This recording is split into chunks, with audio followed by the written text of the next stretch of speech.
चलो finally build तो हुआ।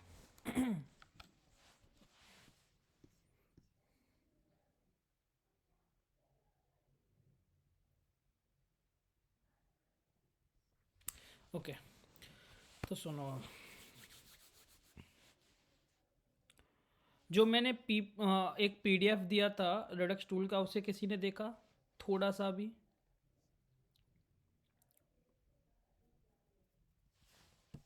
छोड़ो, चलो। तो सबसे पहले सेटअप करते हैं रिडक्स का। ओके, तो रिडक्स का सेटअप करने के लिए हमें जाना होगा Redux tool kit. Redux tool kit पे जाएंगे और यहाँ पे जाके get started.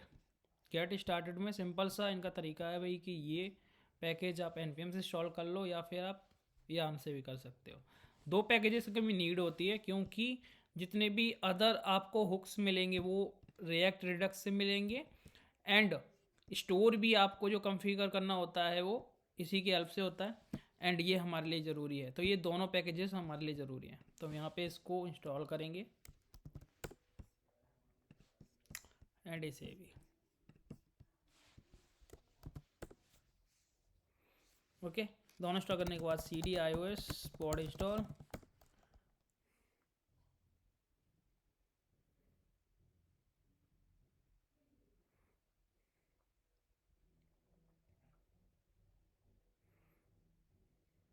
And back npm run ios। इसको रन होने दो, तब तक मैं थोड़ा सा चार्जर कनेक्ट कर लूँ।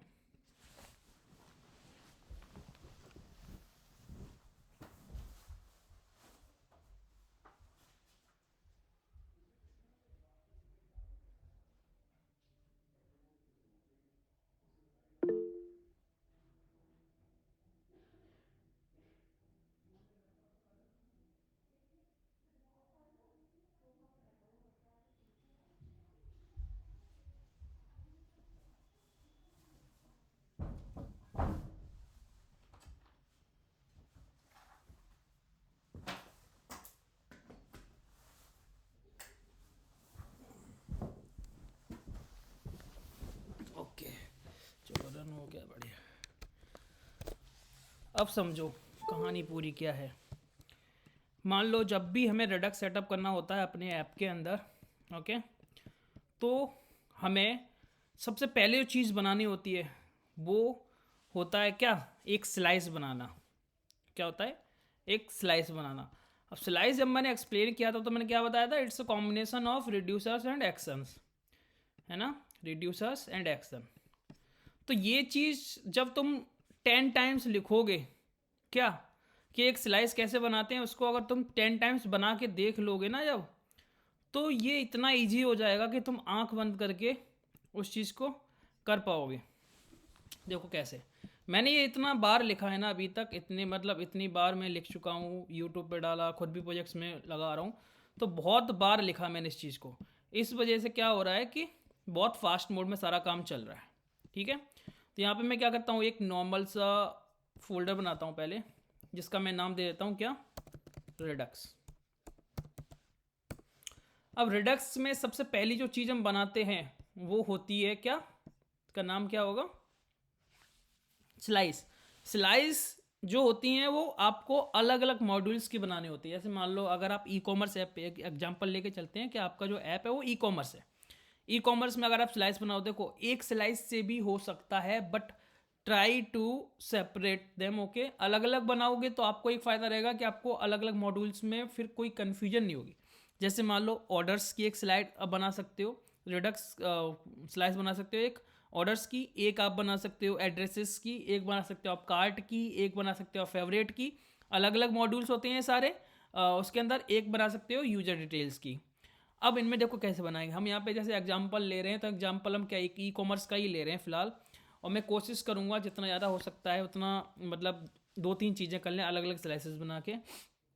तो पहला हमारे पास मान लो एक स्लाइस है, क्या बोलूँ उसको, कार्ट का ही मान लो। ओके, कार्ट स्लाइस, ये एग्जांपल है क्योंकि इसकी एपीआई हमें मिल जाती है ईजिली और हमें हमें चाहिए डेटा।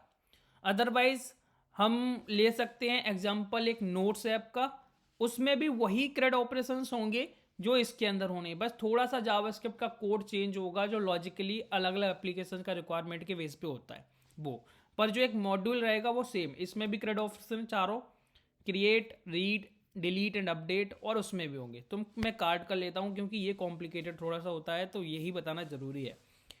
तो ये क्या है, कार्ड स्लाइस डॉट JS। अब देखो क्या होता है, क्या क्या फॉर्मेट होता है। सबसे पहले स्लाइस बनाने के लिए हम क्या करते हैं, एक फंक्शन लेते हैं जो प्री डिफाइंड है जिसका नाम है क्रिएट स्लाइस। ओके, ये जो क्रिएट स्लाइस होता है ये एक फंक्शन है इस तरीके का। तो इसके अंदर एक ऑब्जेक्ट पास करना होता है। पैरामीटर में क्या होता है, एक ऑब्जेक्ट। ये ऑब्जेक्ट जो कीज लेता है, ऑब्जेक्ट के अंदर क्या होता है, की एंड वैल्यू है ना। तो कीज लेता है, उसमें होता है एक तो होता है नेम, ये नेम क्या है, स्लाइस का नाम। ओके, देन होता है इनिशियल स्टेट, बोल लो इनिशियल स्टेट, मतलब जिस डेटा के साथ इस स्लाइस के अंदर आप जो डेटा ट्रीट करना चाहते हो या जो भी डेटा आप इसके अंदर मैनिपुलेट करना चाहते हो इस स्लाइस का यूज़ करके, उस डेटा की इनिशियल स्टेट क्या है।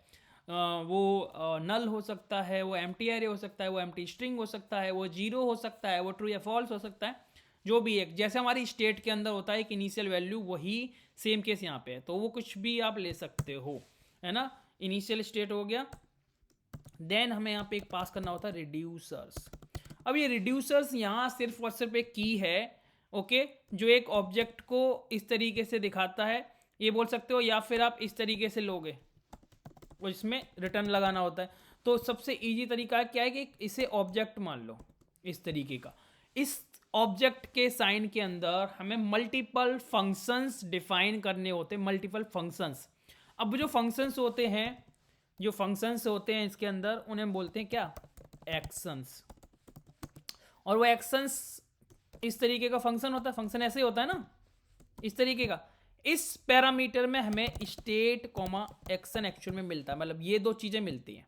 ओके, अब इन एक्शंस वाले फंक्शन में ये एक्शन मिलता है और स्टेट मिलता है। इसका मतलब क्या है कि ये वाला करंट डेटा है भाई, इस डेटा में आपको चेंजेस करने हैं, एंड ये वो एक्शन है जो लेना है जिसकी वजह से ये स्टेट या डेटा चेंज होगा। तो यही स्टेप्स हम 1 बाय 1 फॉलो करेंगे और हम एक स्लाइस बनाएंगे। देखो कैसे, कॉन्स्ट एक स्लाइस है, स्लाइस का आपको नाम देना हो क्योंकि इस स्लाइस को आपको कॉल करना पड़ेगा, देन इसका नाम जरूरी है। तो यहाँ पे मैंने जैसे फाइल का नाम लिया वही मैं सेम ले ले रहा हूँ, card slice. Okay, card slice यहाँ पे ले लिया मैंने। अब मुझे कार्ड स्लाइस लेने के बाद मुझे कॉल करना है क्रिएट स्लाइस। जैसे मैंने बताया था क्रिएट स्लाइस फंक्शन की हेल्प से हम बनाते हैं क्रिएट स्लाइस, जो कहाँ से मिला हमें, रेडक्स टूल किट से। ओके, इसलिए हमने इस वाले पैकेज को इंस्टॉल किया। ये एक क्या है, फंक्शन है, और जिसके अंदर हमें क्या देना है, यहाँ पे हमें एक इस तरीके का ऑब्जेक्ट देना है। ओके, यहाँ पे हमें जो कीज मिलेंगी वो क्या है, नेम। नेम में आपको यूनिक जितने भी स्लाइसेस आप बनाओगे आपके अंदर मल्टीपल बना सकते हो, उन सब के नाम अलग अलग हैं। जैसे मान लो ये कार्ट का है तो मैंने इसका नाम कार्ट रख दिया, अब मैं दूसरा कोई कार्ट का नहीं रखूंगा। ओके, देन इनिशियल स्टेट, मैंने बोला ना कि पहले हमने क्रिएट स्लाइस लिया, देन नाम लिया, नाम मैंने स्लाइस का नाम डाल दिया कार्ट। अब इनिशियल स्टेट, इनिशियल स्टेट को लिखने के दो तरीके हैं। पहला तरीका क्या है कि आप डायरेक्टली ऐसे दे दो, इसका मतलब क्या है, एम्प्टी एरे आप स्टार्टिंग में दे रहे हो, एक ये तरीका है। दूसरा, अगर आपको मल्टीपल स्टेट्स डालनी है इस इनिशियल स्टेट, मतलब मल्टीपल कीज डालनी है, तो आप क्या कर सकते हो, यहाँ पे ऑब्जेक्ट डाल सकते हो। जैसे मान लो एक हो गया डेटा, जिसे मैंने क्या कर दिया, एम्प्टी। एक मैंने कर दिया मान लो कुछ और, जैसे लोडिंग। ओके, स्टार्टिंग में फॉल्स। तो ये क्या हो गया, ये एक ऑब्जेक्ट बना लिया हमने और इसके अंदर मल्टीपल कीज है। तो अगर आपको कोई और चीज नहीं लेनी है तो आप डायरेक्टली कोई ऑब्जेक्ट ना बना के डायरेक्टली एम्प्टी दे सकते हो। ये आपके ऊपर है, डिपेंड करता है कि आपकी रिक्वायरमेंट क्या है। तो फिलहाल मान लो मैं तुम्हें इस तरीके से बता दे रहा हूँ, एम्प्टी के तरीके से भी बता दूंगा इसे चेंज करके। ओके, तीसरी चीज है हमारी रिड्यूसर्स। रिड्यूसर्स बस यहाँ पे इस तरीके से लिखना, और ये जैसे मैंने बताया था कि ऐसे लिखना है, और यहाँ पे कर्ली ब्रैकेट्स लगाने, लगा दिए कर्ली ब्रैकेट्स। अब इनके अंदर में क्या डालने हैं, एक्शंस। ये एक्शंस क्या होते हैं, नॉर्मल फंक्शंस होते हैं जिनके पैरामीटर में हमें स्टेट एंड एक्शंस मिल रहा होता है, मतलब एक्शन मिल रहा होता है। तो देखो यहाँ पे आप मल्टीपल फंक्शंस बना सकते हो, मल्टीपल, ओके। तो इनको अगर आप क्या करोगे, डिफाइन करोगे according to module, according to feature, तो हम कैसे बनाएंगे? कार्ट के अंदर हमारे क्या क्या ऑपरेशंस हो सकते हैं, आप लोग बताओ। एक कार्ट के अंदर आप क्या क्या ऑपरेशन करते हो, कोई भी ऐप यूज कर रहे हो आप, तब ऐड करते हैं, रिमूव करते हैं, ऐड टू कार्ट करते हो आप, रिमूव फ्रॉम कार्ट करते हो, इवन आप उसके अंदर क्वांटिटी भी इंक्रीज करते हो, है ना। सेम आइटम अगर आप पहले से ऐड करें तो उसकी क्वांटिटी भी ऐड हो जाती है, क्वांटिटी रिमूव भी करते हो, ये सब चीज़ें करते हो ना। और क्लियर कार्ट भी होता है, जब आप ऑर्डर कर रहे होते हो तो सारे आइटम डिलीट करके आपका एम्प्टी कार्ट हो जाता है, मतलब क्लियर कार्ट, ओके। इस तरीके के ऑपरेशंस होते हैं, आपको पता है ना। तो जब भी आप किसी मॉडल के लिए आप क्या लगा रहे हो, रिडक्स लगा रहे हो, तो आपको बस यही पता होना चाहिए कि आप क्या क्या ऑपरेशन उस पर्टिकुलर मॉड्यूल के लिए कर सकते हो। तो वो सारे मॉड एक्शंस बोल सकते हो, पर्टिकुलर ऑपरेशंस आपको यहाँ पे एज ए फंक्शन लिख लेने हैं। जैसे मान लो मेरा पहला क्या होगा, एड आइटम टू कार्ट, मैंने इस तरीके से लिख लिया, और इसमें क्या मिलेगा मुझे, स्टेट कॉमा एक्शन, जो मैंने ऊपर लिखा हुआ है, एक बन गया। दूसरा क्या है, remove item from cart, state comma action, और ये हो गया, हो गया। ऐसे ही मल्टीपल लिखे जा सकते हैं, लिखे जा सकते हैं कि नहीं? तो यहाँ पे और बना लो दो,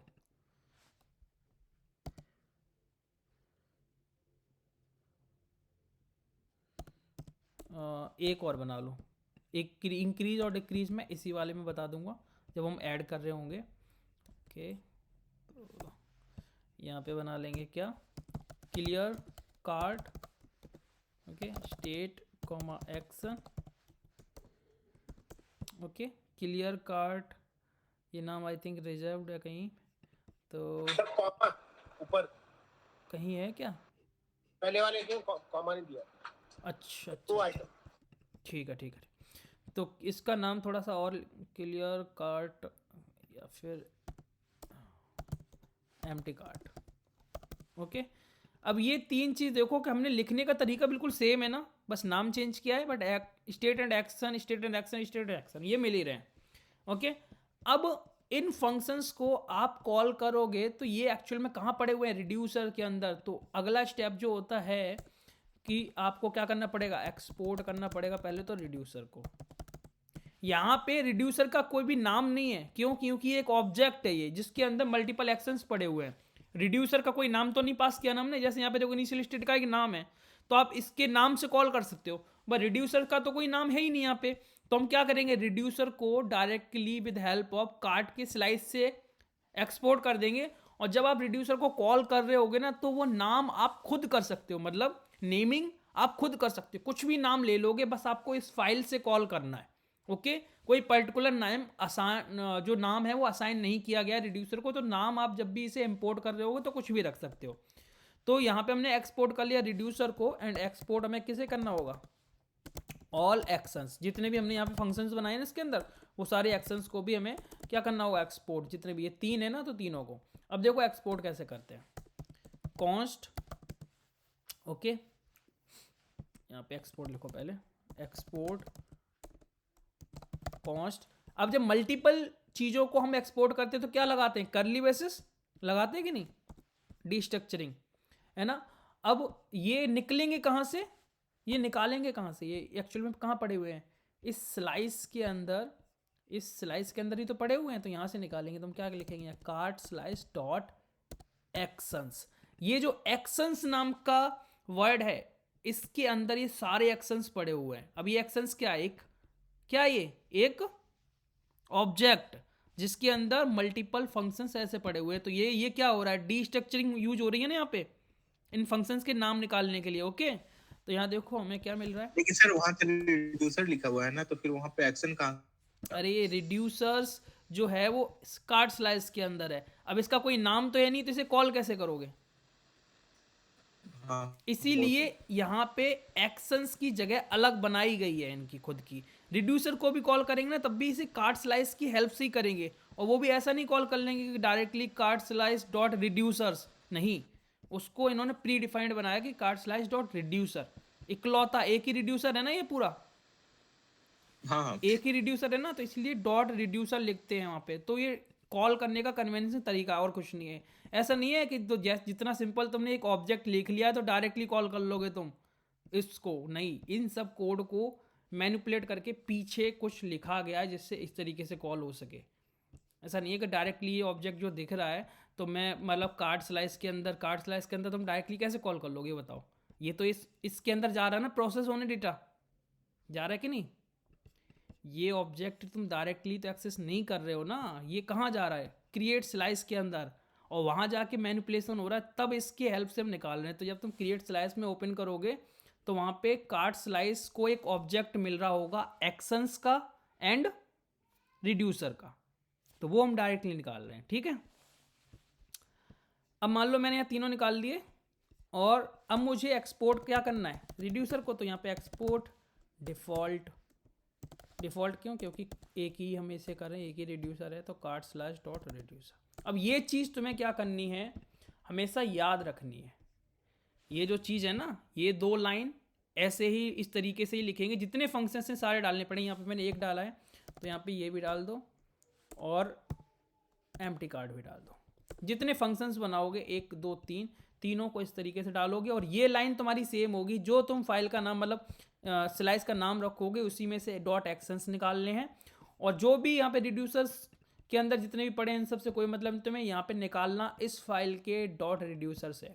तो ये 2 लाइन एक तरीके से बिल्कुल कॉमन यूज होंगी जितनी बार तुम कार्ड स्लाइस मतलब स्लाइस बनाओगे, कोई भी स्लाइस बनाओ।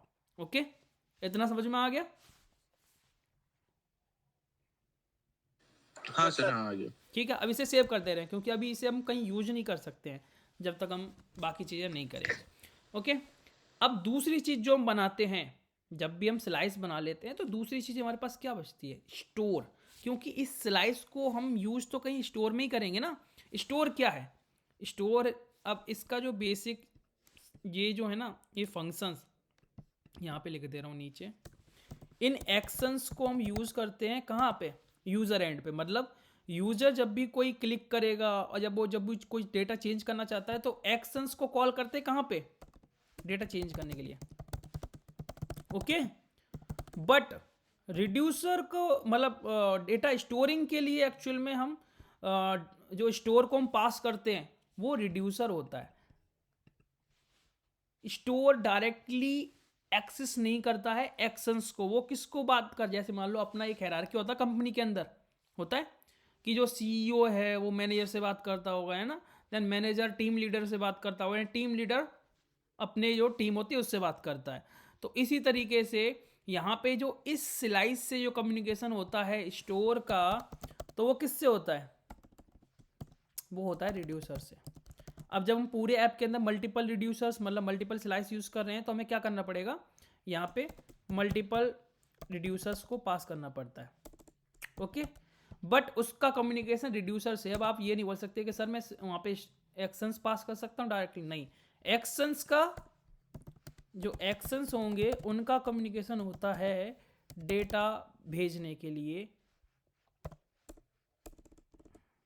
फॉर सेंडिंग डेटा, इस तरीके से। तो अभी जब हम सेट करें तो पता चलेगा पूरा प्रोसेस। ओके, तो यहाँ पे एक जो हमारा रेडक्स फोल्डर है इसके अंदर एक फाइल और बना लो जिसका नाम रख दो माई स्टोर, कुछ भी रख सकते हो, यू आर बिल्कुल फ्री। अब मैंने यहाँ पे देखो क्या एक ऑब्जेक्ट बना लिया इस तरीके का। ओके, बट एक्चुअल में ये ऐसा ही नहीं होगा, यहाँ तो मैंने बस शॉर्ट कोडिंग करने के लिए हटा दो, बिल्कुल क्लियर ही कर दो। चलो अब देखो स्टोर बनाने की यहाँ पे कहानी जैसे हमने इसको समझाया ना, लिख के वैसे ही समझते हैं। इसे बनाने के लिए हमें फंक्शन यूज करना पड़ता है क्या, configure store. Okay, configure store, और ये लेता है क्या, ये लेता है रिड्यूसर्स का ऑब्जेक्ट जिसके अंदर क्या होंगे, मल्टीपल रिड्यूसर्स। एक ऑब्जेक्ट होगा इस तरीके का और उसके अंदर हमें की वैल्यू मतलब रिड्यूसर की नाम और उसकी जो भी हम कॉल कर रहे होंगे उसको कंपोनेंट एक तरीके से बोल लो, वो इस तरीके से आप मल्टीपल रिड्यूसर्स को एक ऑब्जेक्ट में डाल सकते हो और वो पास कर दोगे रिड्यूसर नाम की की में, जो कहाँ पे हमें पास करनी होगी, कॉन्फ़िगर स्टोर के फंक्शन में। इस तरीके से ऐसे होता है, ठीक है, रिड्यूसर और उसके अंदर ये वाला ऑब्जेक्ट है रिड्यूसर का, ऐसे पास करना होता है। बस इससे क्या होगा कि जितने भी हमारे ऐप के अंदर मल्टीपल रिड्यूसर्स होंगे जो भी हैं वो सारे कनेक्ट हो जाते हैं हमारे स्टोर से, और हमारा स्टोर को कॉन्फ़िगर कर देते हैं। जब हमारा एक स्टोर बन जाता है ओके, तो हम फिर उसको क्या करते हैं, प्रोवाइडर को दे देते हैं, भाई ये ले स्टोर और पूरे ऐप के अंदर डेटा प्रोवाइड कर दे। तो वो सेकंड स्टेप है ये हमारा। अब सेकंड स्टेप बनाएंगे कैसे, मैंने कॉन्स्ट लिया, स्टोर का नाम वही रख लो जो सेम फाइल का नाम है माई store, and equals configure store, ये क्या है, एक फंक्शन है, ऑब्जेक्ट लिया। यहाँ की का नाम क्या है, रिड्यूसर, जो मैंने बोला रिड्यूसर, और इसके बाद ये ऑब्जेक्ट लेता है, इसके अंदर आप मल्टीपल रिड्यूसर्स दे सकते हो की वैल्यू के साथ।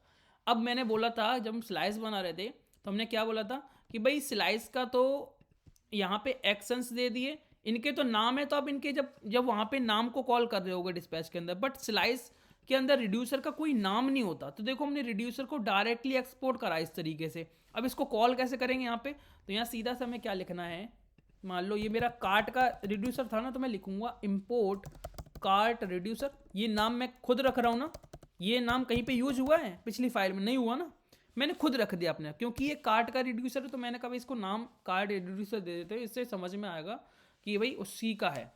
फ्रॉम, बस फाइल हमें वही रखनी है, तो फाइल कौन सी है, कार्ट स्लाइस। कार्ट स्लाइस के अंदर से जो रिड्यूसर एक्सपोर्ट हो रहा है उसको हम इंपोर्ट कर रहे हैं कार्ट रिड्यूसर के नाम से। अब यहाँ पे हमें ऑब्जेक्ट देना है, तो ऑब्जेक्ट में क्या होता है, की एंड वैल्यू। तो ऑब्जेक्ट की का नाम मान लो मैंने रख दिया क्या, कार्ट के अंदर सिर्फ मैं एक ही रिड्यूसर कार्ट नाम का यूज़ करूंगा, तो डेफिनेटली मैं इसका नाम कार्ट रख रहा हूँ, और इसके सामने जो इसका रिड्यूसर है वो पास कर दिया कार्ट रिड्यूसर। अगर कोई दूसरा आया, जैसे सपोज आपने बनाया ऑर्डर्स का, ओके, तो आपने स्लाइस बनाई अलग से ऑर्डर की, तो आप यहाँ पे क्या कर सकते हो, ऑर्डर्स लिख सकते हो, ऑर्डर जो भी चाहो, और उसके आगे ऐसे इंपोर्ट करोगे ऑर्डर्स रिड्यूसर, सेम तरीके से ऐसे मल्टीपल पास कर सकते हो। तो जितने भी आप स्लाइसेस बनाओगे वो इस तरीके से कनेक्ट हो जाएंगी हमारे इस स्टोर से, ओके। अब मैंने इसे सेव कर दिया, अब मुझे क्या करना होगा, एक्सपोर्ट, हमारा जो स्टोर है वो तो एक ही है ना, तो मैं एक्सपोर्ट डिफॉल्ट करूंगा एंड माई स्टोर को एक्सपोर्ट कर दूंगा और सेव कर लूंगा। पहला स्टेप ये था स्लाइस बनाना, दूसरा स्टेप था हमारा स्टोर बनाना, तीसरा स्टेप है प्रोवाइडर लगाना। तो प्रोवाइडर लगाने के लिए हमें ऐप में जाना होगा, और जो हमारी यहाँ पे इंडेक्स के बाद ऐप ये फाइल है मैन है ना, तो पहले इसको ये फालतू का कचरा हटाते हैं। इस फाइल को, इसके अंदर मल्टीपल कंपोनेंट्स हो सकते हैं, और बेसिकली जब हम ऐप सेट करते हैं और हम नेविगेशन यूज़ कर रहे होते हैं, पूरा जब नेविगेशन सिस्टम होता है तो आप नेविगेटर बनाते हो, तो नेविगेटर को आप यहीं तो लिखते हो ना ऐप के अंदर, ऐसे डायरेक्टली, ऐसे मान लो ऐप नेविगेटर है, अभी हमने बनाया तो है नहीं, तो ऐप नेविगेटर को हम क्या कर देते हैं, ऐसे लिख देते हैं, है ना, यहीं पे क्लोज कर देते हैं ऐप के अंदर। तो इससे क्या होगा कि पूरा ऐप के अंदर जितना भी सारे फाइल्स हैं, स्क्रीन्स हैं, वो सारी ऐप के जरिए यहाँ से मॉनिटर होती है। तो ये रूट फाइल हमारी ऐप कहलाती है फिलहाल, जो हमारा करेंटली लॉजिक है।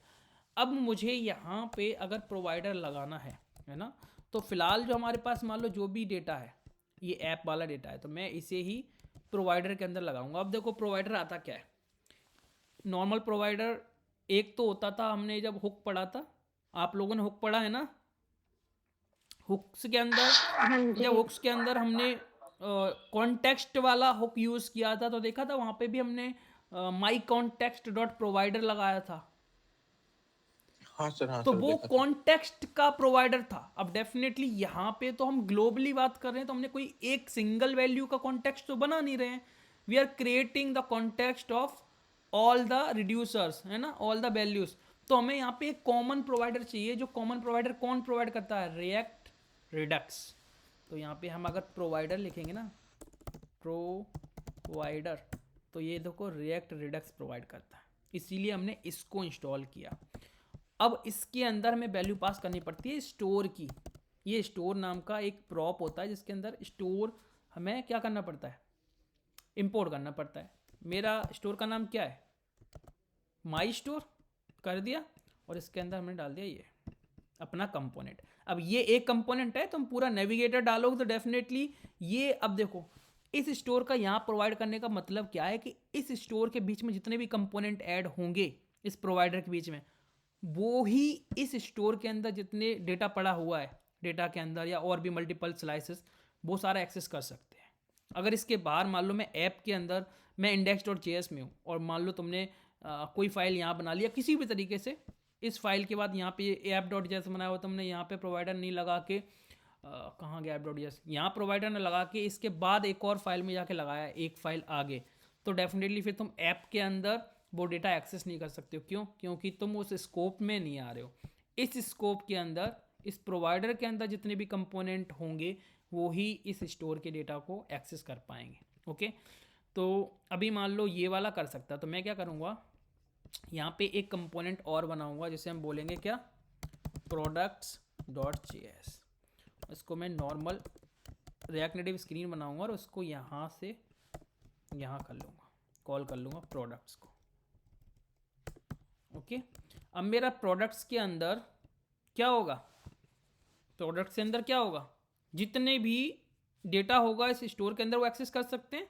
तो देखो एक्सेस करने के लिए हम यूज करते हैं क्या, यूज सेलेक्टर हुक।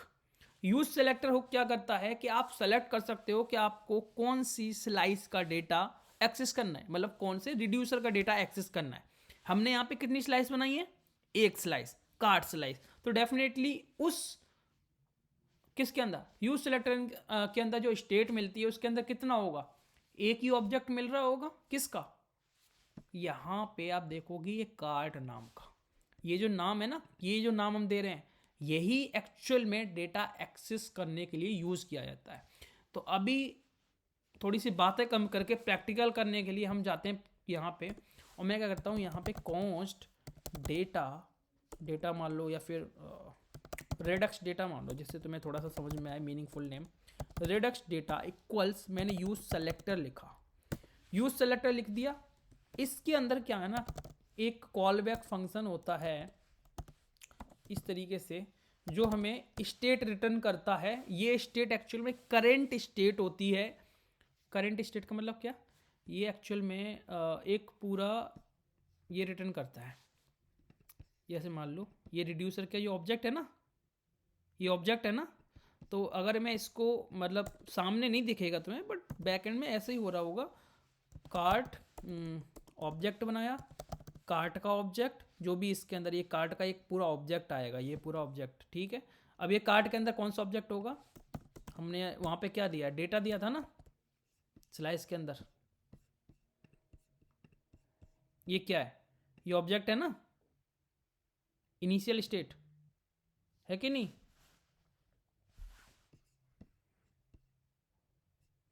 तो हमें यहाँ पे क्या मिल रहा होगा, डेटा इस तरीके से। अभी जब हम करेंगे ओके, अगर मान लो और कोई स्लाइस होती है, एक और स्लाइस होती है, तो वहाँ पे क्या होता है, जैसे मान लो मैंने तुम्हें किसका एग्जांपल दिया था, ऑर्डर्स का, तो ऑर्डर्स स्लाइस होती ऐसे मिलता। अब ऑर्डर्स के अंदर मान लो तुमने डेटा रखा होता तो वहाँ पे भी इस तरीके से मिलता। तो ये एक टोटल ऑब्जेक्ट मिलता है, इसके अंदर जितने भी आप रिड्यूसर्स यहाँ लगाओगे उन सब का डेटा मिलेगा स्टार्टिंग में।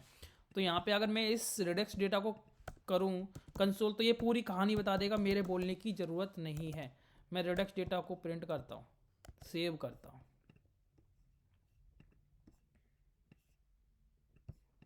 क्या हुआ, ये चल नहीं रहा है क्या, स्क्रीन चेंज नहीं हुई, तो सेव नहीं किया आपने, ये सेव है, कंट्रोल एस दबा रहा हूँ मैं, आई थिंक कनेक्शन ब्रेक हो गया, रिफ्रेश नहीं हो रहा था ढंग से। ये देखो जो हम यहाँ लिख रहे थे ना, ये लिखा था ना मैंने बोला था कार्ट नाम का की होगी, उसके अंदर एक ऑब्जेक्ट मिलेगा जो इनिशियल स्टेट में आप दे रहे हो। ओके, तो यहाँ पे देखो, इसे मैच करो,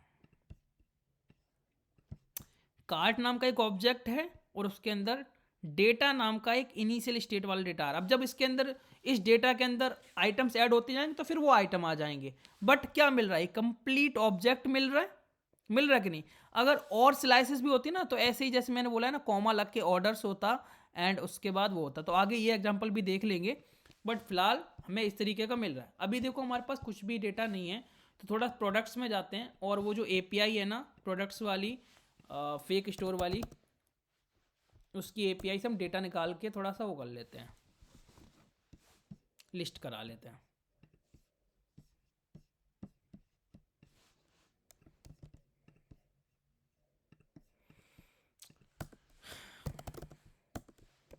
यूज इफेक्ट यूज़ किया मैंने। ओके, यहाँ पे मैं एम्प्टी ज़रूर दूंगा जिससे मेरी वन टाइम कॉल हो बस। ओके, यहाँ मैंने कॉन्स्ट लगाया, कॉन्स्ट गेट प्रोडक्ट्स, और मैंने इसके बाद ये कोड लिख दिया। डेफिनेटली यहाँ पे मुझे जेसन में डेटा मिल रहा होगा, तो यहाँ पे मैं करूँगा कॉन्स्ट, और कॉन्स्ट के बाद मैंने एक एरे जिसमें मैंने लिख दिया all products, set all products, and starting में मैंने इसको क्या रख दिया, एम्प्टी। ओके, यहाँ पे जो भी डेटा मिल रहा होगा जेसन के अंदर वो हम सेव कर देंगे सेट ऑल प्रोडक्ट्स के अंदर। ओके, एंड गेट प्रोडक्ट्स को मैं कॉल कर दूंगा यहाँ। अब इससे पहले मैं एक बार इसे वो करने से पहले मैं एक बार इसे कंफर्म करना चाहता हूँ कि यही मिल रहा है या नहीं मिल रहा है, तो मैं यहाँ पे कंसोल जरूर लगाऊंगा, कंसोल डॉट, और इसमें जेसन को डाल दूँगा। ओके, ये डेटा एक्चुअल में हमें मिल रहा है जिसमें हमारे पास जो ऑब्जेक्ट डायरेक्टली एरे ही मिल रहा है जेसन के अंदर। ओके, तो ये डायरेक्टली हमारे ऑल प्रोडक्ट्स के अंदर आ जाएगा। इसको हटाओ यहाँ से, इसको स्टाइल लगाओ फ्लेक्स 1। ओके, एंड यहाँ पे मैं फ्लैट लिस्ट यूज़ कर रहा हूँ, एंड डेटा के अंदर all products, render item, return, view with 90%, height मान लो अभी के लिए 150, border radius 10, align self centre, margin top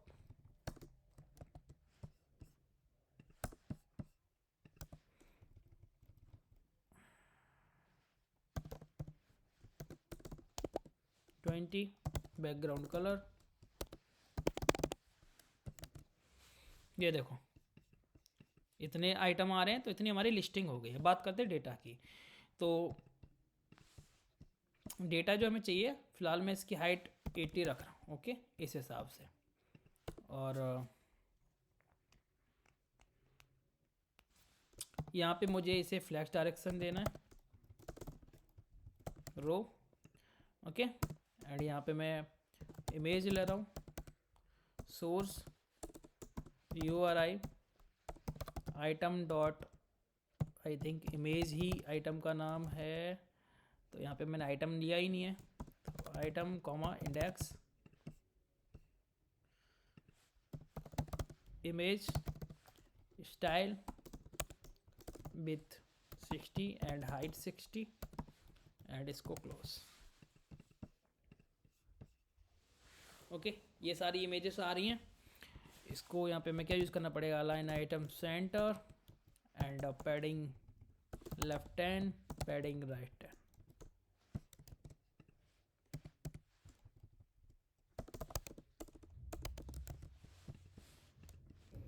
और इस इमेज को भी मैं थोड़ा सा बॉर्डर रेडियस 10। ओके, इसके बाद मुझे क्या करना है, एक व्यू जिसके अंदर मुझे टेक्स्ट लेना। टेक्स्ट में मैं डालूंगा यहाँ पे आइटम डॉट टाइटल। अब मुझे ये थोड़ा सा याद है, इसलिए कीज़ के नाम इसलिए मैं डायरेक्टली ले रहा हूँ। अब ऐसा नहीं है कि तुम्हें देखने की नीड नहीं है।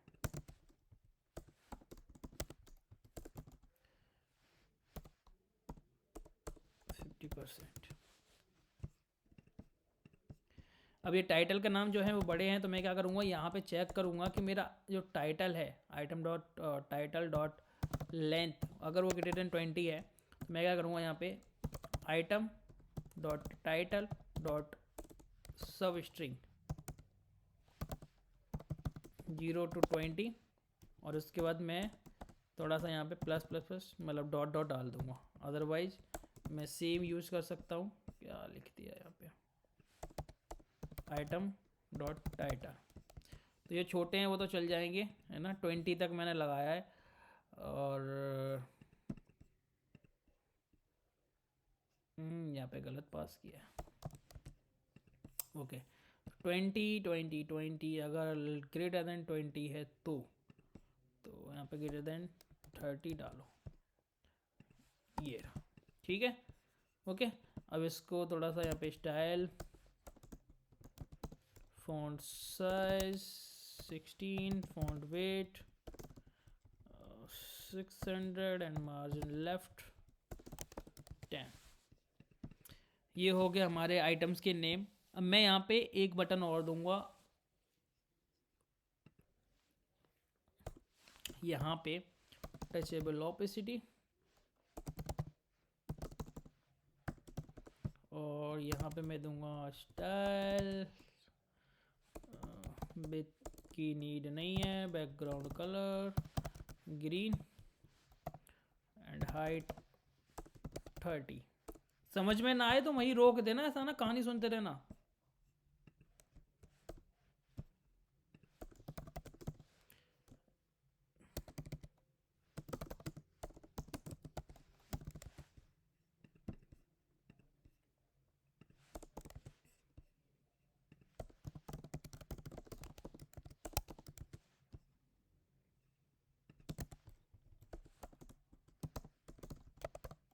मैंने वाइट कर दिया, एंड अब मुझे यहाँ पे ज़रूरत है padding left 10 and padding right 10, and height की भी नीड नहीं है अब इसमें। Okay, and padding bottom 10 and padding top 10। ये बटन बन गया। ओके, अब देखो हमारे पास ये बटन हो गया। मैं क्या करूँगा, जितने भी आइटम मैं ऐड करूँगा उसके लिए मैं ऊपर कार्ट लगा सकता हूँ या फिर यहाँ पे भी कहीं पे भी लगा सकता हूँ। आप बताओ सजेस्ट कहाँ पे लगाना है। ऊपर हेडर में भी लगा सकते हैं, यहाँ पे भी कहीं पे भी लगा सकते हैं। सबका तो हेडर में रहता है सर, हेडर ही बेस्ट है। ठीक है, तो अभी फ़िलहाल हमारे पास आइकन नहीं है कार्ट का, बट मैं ऐसी यूआई बनाऊंगा जिससे वो थोड़ा सा अच्छा लगेगा। ओके, तो मान लो हमने यहाँ पे व्यू बनाया, और स्टाइल मैंने विथ दे दी 100%, एंड यहाँ justify content space between, align item centre and height 60।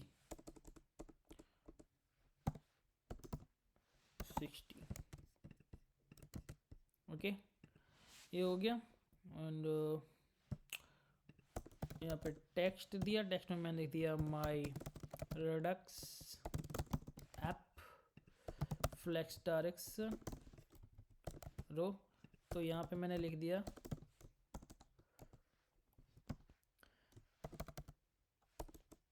Cart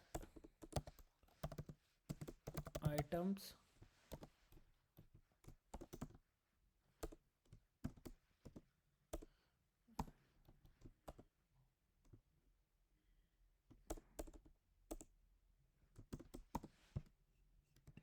अभी इसको थोड़ा सॉल्ट करेंगे। तो यहाँ पे मान लो मैंने 0 लगा दी फिलहाल है। पैडिंग लेफ्ट 10, पैडिंग राइट 10, इसकी हाइट ये है। Okay,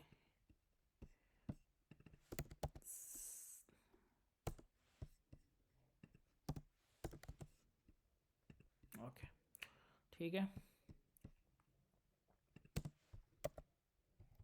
style background and colour,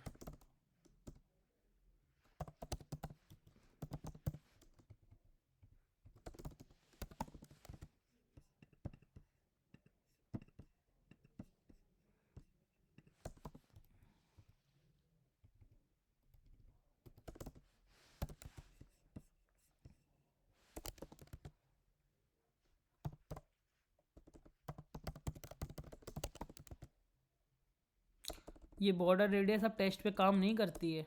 पहले काम करती थी, ध्यान दिया कभी? इस पे कैसे काम करोगे? नहीं, पहले टेक्स्ट पे, अरे जब भी पैडिंग यूज करोगे तो वो बॉर्डर बन जाता है फिर उसका। बैकग्राउंड कलर देने का मतलब क्या है कि बॉर्डर तुम यूज नहीं कर रहे हो तो वो दिखाई नहीं दे रहा तुम्हें। पहले होता था, मैंने बहुत बार यूज किया, मैं बटन ऐसे ही तो बना देता था ना, बट अब ये दिक्कत आने लग गई है, पता नहीं क्यों। जब तक आई थिंक बॉर्डर रेडियस जब तक नहीं दिखती, जब तक तुम बॉर्डर विथ नहीं लगा रहे हो, ऐसा कुछ है आई थिंक। तो फिलहाल जो हमारा बन गया कार्ट आइटम 0 है यहाँ पे। ओके, अब थोड़ा सा सेटअप कर लेते हैं। जैसे हमने यहाँ पे डेटा निकाला तो रिडक्स डेटा निकाल लेते हैं, बट हमें क्या चाहिए, रिडक्स डेटा के अंदर कार्ट वाला जो है ऑब्जेक्ट, उसके अंदर जो डेटा पड़ा है उसकी लेंथ ही तो हमें बताएगा कि आइटम कितने कार्ट के अंदर है ना। तो यहाँ देखो, अगर मैं ये अभी यहाँ से कंसोल हटा देते हैं, इससे बार बार ना चले, और यहाँ पे मैं cart dot data dot length निकालूंगा, तो यहाँ देखो मुझे क्या मिलेगा, 0 मिल रहा है। तो मुझे यही वाला कॉपी करना है, कॉपी करके, और मुझे क्या करना है यहाँ पे, ऐसे मैं ये बता रहा था ना, देखो थोड़ा सा नई तरीका यूज़ करेंगे। ओके,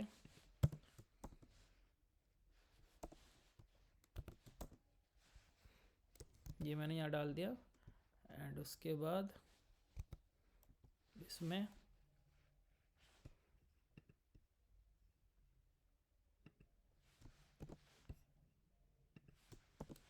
ऐसे ट्राई करेंगे। ओके, कार्ट में 0 है। अब देखो मैंने वहाँ पे क्या, जब हमने स्लाइस बनाई थी तो मैं कितने बनाए थे, ऐड टू कार्ट, तो इसमें देखो लॉजिक क्या होगा। ये स्टेट जो है ना करंटली क्या है, ये मिल रहा होगा एक्चुअल में, स्टेट के अंदर मिल रहा होगा, मैं स्टेट के अंदर डेटा, ये ओके। स्टेट का मतलब है ये ऑब्जेक्ट। ओके, इनिशियल स्टेट के अंदर आप जिस तरीके से डेटा लिखते हो वही हमारा एक्चुअल में स्टेट होता है। अगर आप डायरेक्टली यहाँ पे ये ऑब्जेक्ट ना बना के आप इस तरीके से लिखते ना, तो फिर आपको स्टेट ही लिखना पड़ता है। स्टेट ही डायरेक्टली रिप्रेजेंट करता है किसको, इस एम्प्टी एरे को। ओके, अगर आप यहाँ पे ऑब्जेक्ट बना रहे हो देन स्टेट का मतलब क्या है, ये ऑब्जेक्ट, उसके अंदर आपको डेटा एक्सेस करना पड़ेगा, तो आपको स्टेट डॉट डेटा लिखना है। इतना समझ में आ गया? ओके, सर हाँ मुझे सर ऐसा आ गया ना सबको समझ में? अब बात करते हैं ये एक्शन। तो ये एक्शन जो है ना, ये एक्शन जो है वो क्या है कि यहाँ पे मैंने एक्शन लिया, ये एक्चुअल में रिप्रेजेंट करता है दो चीजों को। इसके अंदर टाइप एंड पेलोड होता है। तो जो पुराना वाला रिडक्स था, जब आप लोग पहले पढ़ते होगे, मतलब 1 साल पहले, 2 साल पहले, 3 साल, जब अपन एकदम थोड़ा सा आइडिया नहीं होगा, 1 साल पहले अगर रिएक्टिव स्टार्ट किया, तो मैंने सबसे पहले जब रिडक्स स्टार्ट किया था यूट्यूब पे डालना, तो मैंने पुराना वाला तरीका ही स्टार्ट किया था। तो एक्चुअल में जो एक्शन है ना, ये इस तरीके से होता है। टाइप में मान लो मेरा क्या होगा, ऐड टू कार्ट, जो भी मैं देता था कैपिटल में दे सकता हूँ, नाम देना पड़ता है। ओके, ये मैं एक जस्ट एग्जांपल ले रहा हूँ, ऐसा नहीं है कि ऐसा होगा लिखा ही होगा, बट ये अपना जो पीछे कोड लॉजिक लिखा हुआ वो इसी तरीके से जूम करता है। ओके, एंड दूसरा क्या होगा, पेलोड। जो डेटा आप वहां से भेजोगे ना, वो इस पेलोड के अंदर आता है, इस तरीके का ऑब्जेक्ट मिलता है। तो हमें एक्शन के अंदर से अगर वहां, जैसे मान लो हमने कॉल किया ऐड टू कार्ट, तो यहाँ पे हम आइटम का डेटा भेजेंगे, तो वो हमें कहाँ मिलेगा, इस पेलोड के अंदर मिलेगा। तो देखो अभी हम पूरा प्रिंट कराएंगे तब समझ में आएगा इस चीज़ को। ओके, तो अब इन सारे एक्शंस को कॉल करने के लिए हमारा नेक्स्ट स्टेप होता है क्या करना, डिस्पैच नाम का फंक्शन। डिस्पैच नाम का जो फंक्शन होता है वो होता है, ये डिस्पैच जो होता है ना, ये हमारे एक्शंस को ट्रिगर करने के लिए हम क्या करते हैं, यूज करते हैं। जब भी कोई भी आपको इनमें से कोई भी फंक्शन कॉल करना है, then you have to use dispatch, और डिस्पैच के अंदर आपको एज अ पैरामीटर इस फंक्शन को कॉल कराना है। तो देखो कैसे करेंगे उसको देखेंगे। तो प्रोडक्ट वाली स्क्रीन पे चलेंगे, यहाँ पर आपको डिस्पैच बनाने के लिए आपको जो कॉल करना पड़ेगा वो है कॉन्स्ट। आप लिखोगे यहाँ डिस्पैच लिखा इस तरीके से। ऐसा नहीं है कि नाम आप कुछ और नहीं रख सकते, नाम आप कुछ भी रख सकते हो, बट ये रेस्पेक्टिव नेम्स हैं कि भाई इनसे पता चलता है कि आप किस टॉपिक पे या किस पर्टिकुलर चीज़ पे काम कर रहे हो। तो डिस्पैच इक्वल आप यूज करोगे एक हुक जिसका नाम है यूज डिस्पैच। इसके हेल्प से आप क्या बनाओगे, अपना डिस्पैच बना लिया, बट ये कहाँ मिलेगा? रिएक्ट रिडक्स से। इसीलिए रिएक्ट रिडक्स बेसिकली हुक्स के लिए ही हम यूज करते थे। देखो यूज सेलेक्टर भी इससे मिला, यूज डिस्पैच भी इससे मिला, इवन प्रोवाइडर भी इससे ही मिला।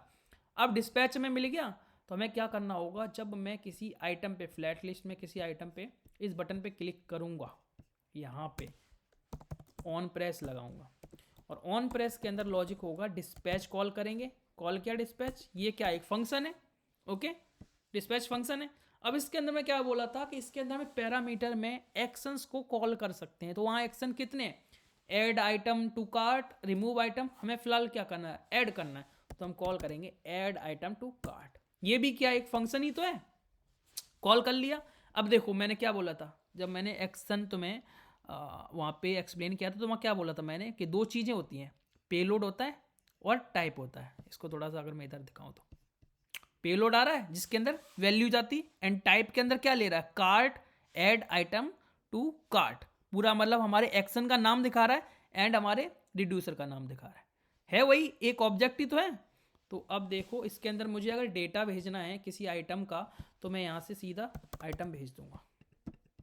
आइटम मतलब पूरा ऑब्जेक्ट जाएगा ना ये हमारे इस डेटा का, ये वाला। अब ये चला जाएगा, हम इसको सेव करते हैं और सेव करके कंसोल करते हैं स्लाइस के अंदर जाके यहाँ पे कि हमें इसके अंदर क्या मिलता है। देखो कंसोल डॉट लॉग, मैंने यहाँ पे स्टेट को प्रिंट करा दिया। ओके, तो यहाँ पे मैं थोड़ा डिस्क्राइब कर देता हूँ उसको।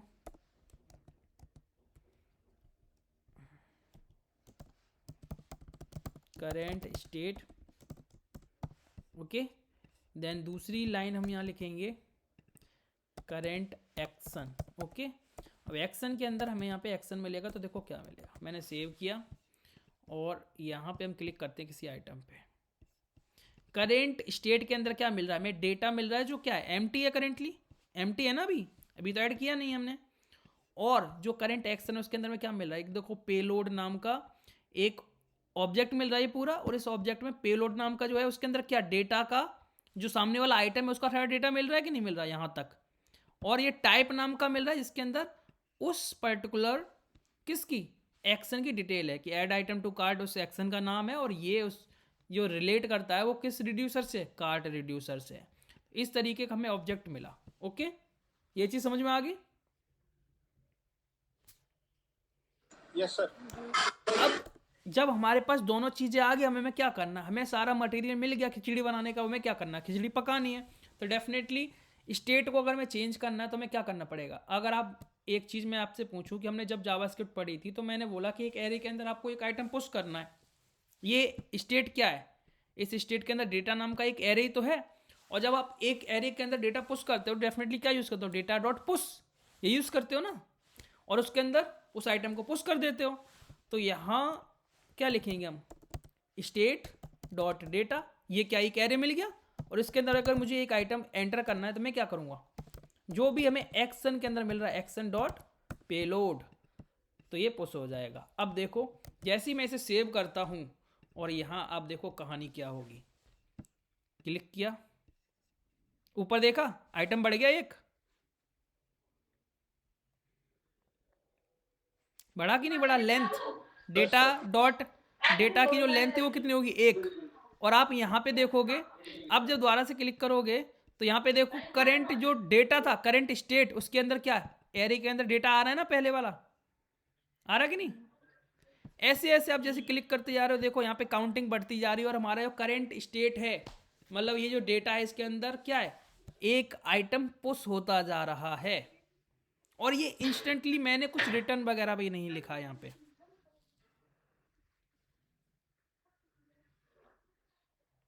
ये चीज समझ में आ गई? Yes sir. अब ये तो पुश करने की कहानी हो गई। अब इनको मुझे दिखाना है। मान लो ये जो डेटा मैं पुश कर रहा हूँ, ये कहीं ना कहीं तो दिखेंगे ना। कैसे देखेंगे? तो मुझे क्या करना पड़ेगा? कार्ट की एक एक्चुअल में एक हमें अलग से स्क्रीन बनानी पड़ेगी, है ना, कार्ट की। उसके लिए हमें इसके अंदर नेविगेशन सेट करना पड़ेगा। तो भाई नेविगेशन सेट करना पड़ेगा, तो डेफिनेटली फिर हमें क्या है? नेविगेटर बनाना पड़ेगा, है ना। तो फिर बना लिया एक नेविगेटर। Yes sir. ओके, चलो रिएक्ट नेविगेशन पे। 2 मिनट का काम है बस, समझ गए तो सब बढ़िया, और समझ में नहीं आता तो सब टफ लगता है फिर, बहुत टफ है, बहुत टफ है। कॉपी पेस्ट, कॉपी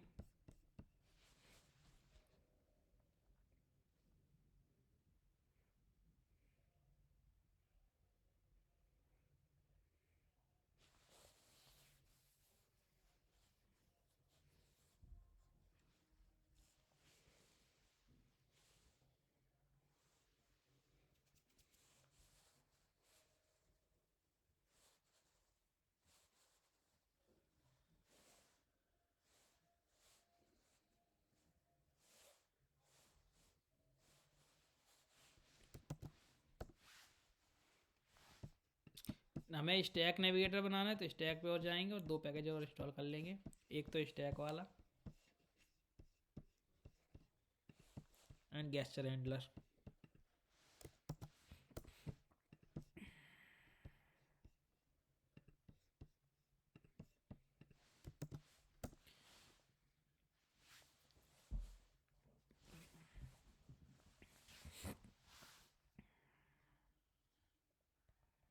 सारी चीज़ों को इंस्टॉल करने के बाद क्या करेंगे हम, cd iOS pod install,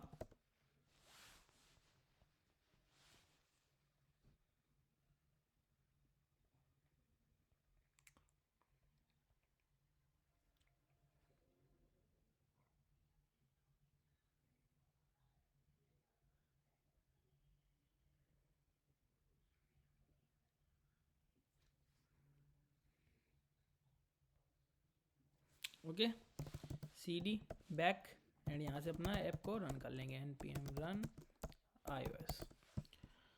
project में जाएंगे, क्या करना पड़ेगा हमें, यहाँ पे एक और नया फोल्डर बना लेते हैं अपना src, और src के अंदर में एक फोल्डर बना लेते हैं नेविगेशन, या फिर डायरेक्टली बना लो क्योंकि एक ही बनने वाला है तो डेफिनेटली हम फिर उसको एक ही बना सकते हैं, मूव टू ट्रैश, और इसके अंदर एक नया फाइल बना देंगे app navigator .js rnfe, save किया, और इस फाइल को क्या करेंगे हम,